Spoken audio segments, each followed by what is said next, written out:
little bit of a song. Forgive me if I mess it up. Shema Yisrael Adonai Eloheinu. Adonai Echad. This is the Shema. It's actually what we just read, Deuteronomy 6:4. Yeah. It is sung over and over again within the context of synagogue worship, Sabbath worship. It is for our Jewish brothers and sisters' identity, a calling together of a people as a nation, as a body who belong to God. Hear, O Israel, the Lord your God, the Lord is one, and you shall love the Lord your God with all your heart and soul and mind and strength. And you're going to put it on your hand, you're going to put it on your forehead, you're going to put it on the door, you're going to tell your children about it. It's an intense kind of a passage. If you're into memorizing scripture, memorize this passage. Deuteronomy 6:4 through, I think it's 9. As we are together on this particular day in the Episcopal Church, we have this wonderful option of moving the feast of All Saints. All Saints Day is always the 1st of November. And we, you know, how many of us, if it's during a weekday, are going to come to a service if there's even one offered? We didn't offer one because we were all at convention here in Eugene, so it didn't happen. But I want to talk about the Shema, and I want to talk about All Saints Day at the same time. And this is how I want to do it. I was asked to preach at the All Saints Day liturgy at convention, and I'm not prone to writing more than one sermon in a week. So that's kind of I'm just confessing that's my motive. But when you think about it, there is something profound about both Jesus' interaction with this scribe and the reading of this very formative piece of the Torah from Deuteronomy that says something about who we are in our faith. We love God, we love our neighbor. Love God, love your neighbor. It seems actually kind of simple. I'm not sure why it's hard, except that neighbor part. The loving God part seems to be awesome. I mean, God has all kinds of ways of getting to us. It's that neighbor part that is not as easy. I want to talk about that in a minute, but I want to give you an image, first of all, of saintliness or sanctity. Raise your hand if you were in band in like the 4th grade. Okay, some of you, cool. Oh, you admitting it late there, yeah. A little later in 4th grade. A little later, Oh, yeah. but, you know, young, okay. How many of you have been to a 4th grade concert? Yeah. Yeah, it can be kind of painful, can't it? I mean, it can be really painful. But here's the image of sanctity and saintliness I want to put out there for you to think about. Really think about this. So in order to do this, I called up Catherine Hedrick. Catherine Hedrick's a member of this congregation, but she now lives in Dayville, Oregon, out in the middle of Oregon. She's a superintendent of a very small school district and the principal of a school, and she lives right next to the school, and it's fascinating. But she knows everything about how the education system works, so I needed to check with her about this. And I said, Catherine, how do you get to be a teacher of music in the 4th grade, like elementary education? And she's, I said, this is what I think. I think you have to go to school. You have to go to college and do like education, elementary education. And then you have to have some kind of subject that you specialize in, music, vocal performance, or instrumental, or both. Because I have brothers who did that. They were music people. And that's what they did. They were always going off and having to go sing and, demonstrate what they have learned, right?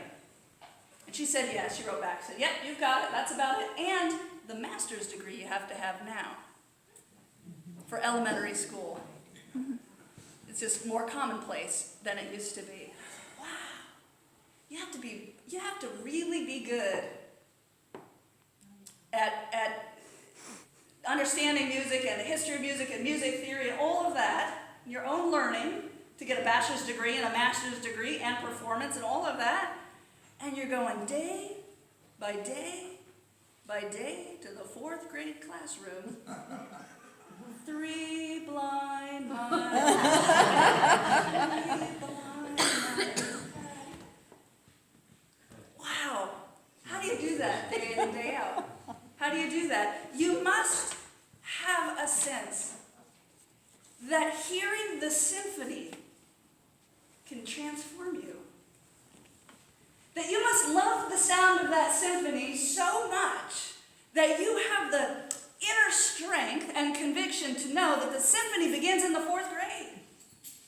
You don't just get born to sit in the first chair violin. Some people do. Very, very, very few. Right? It takes hard work and practice.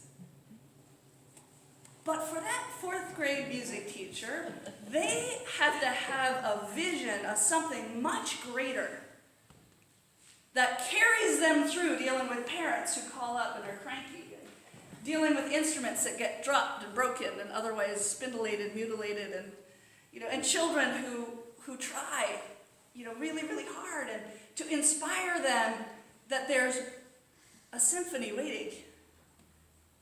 That if they just keep at it, something more on the horizon. Now I want to suggest to you that that whole process is what it's like to follow Christ. It's 3 blind mice for most of us on most days. And really kind of like a lot of our life is that way. Learning to love our neighbor. Maybe this is just me. But loving some people is very, very hard. And it feels like 3 blind mice. Someday I'm going to get the timing right, then the notes right.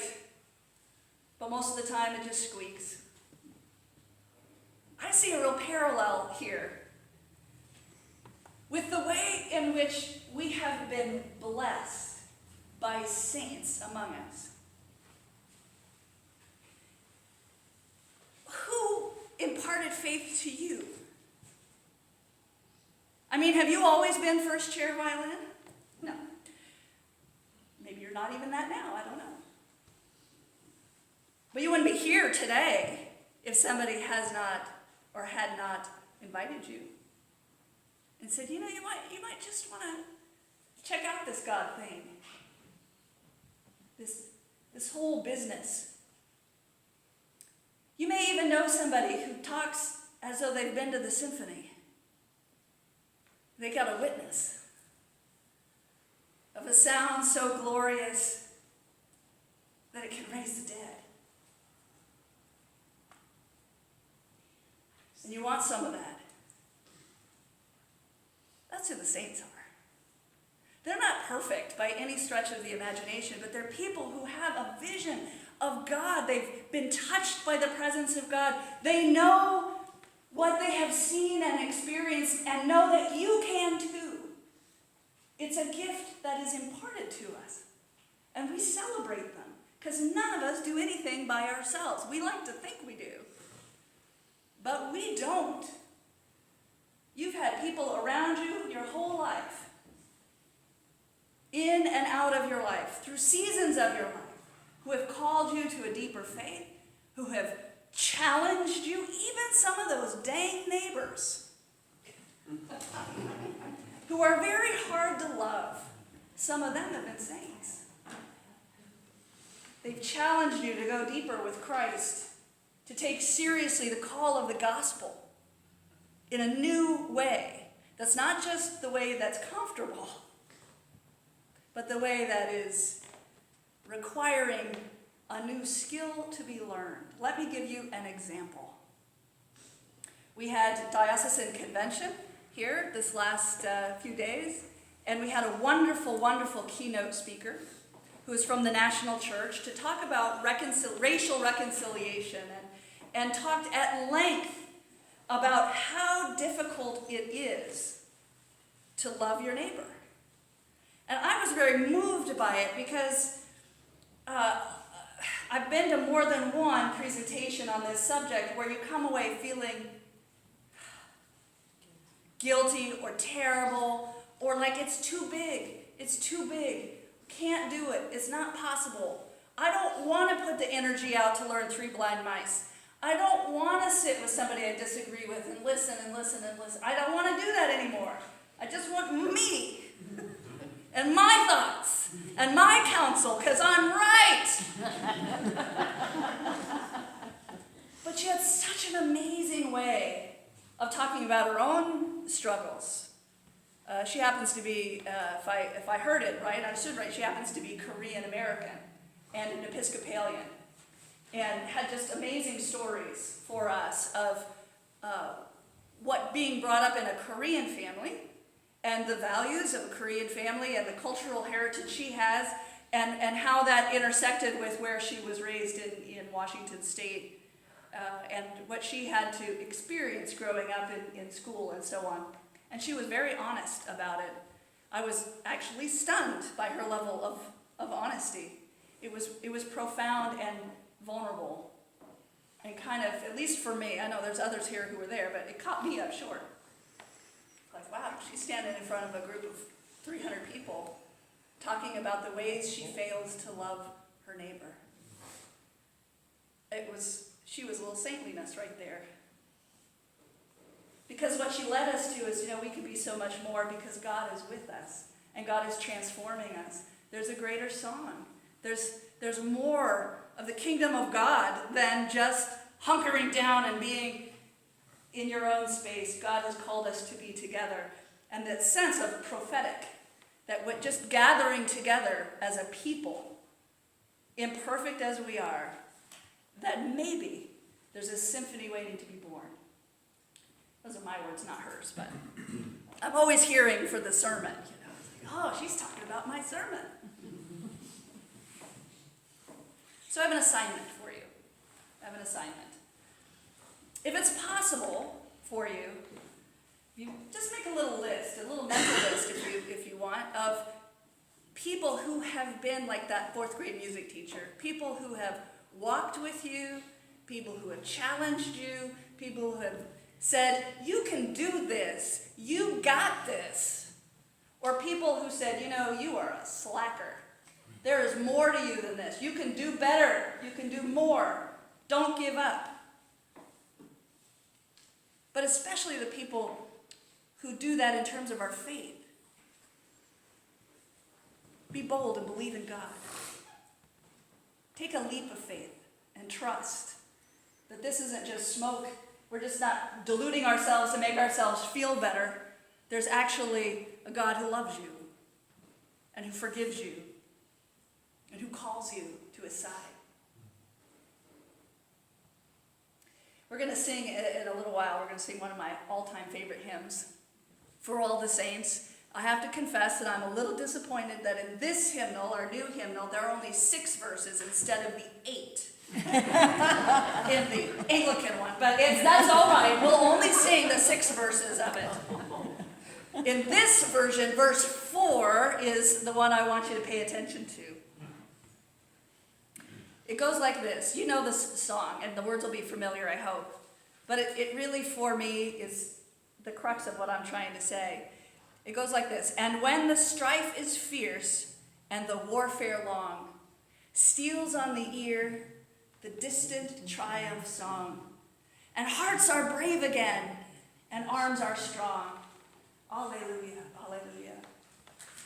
It's that sense of the symphony, that God's calling us into that glorious kingdom, and we're not in it alone.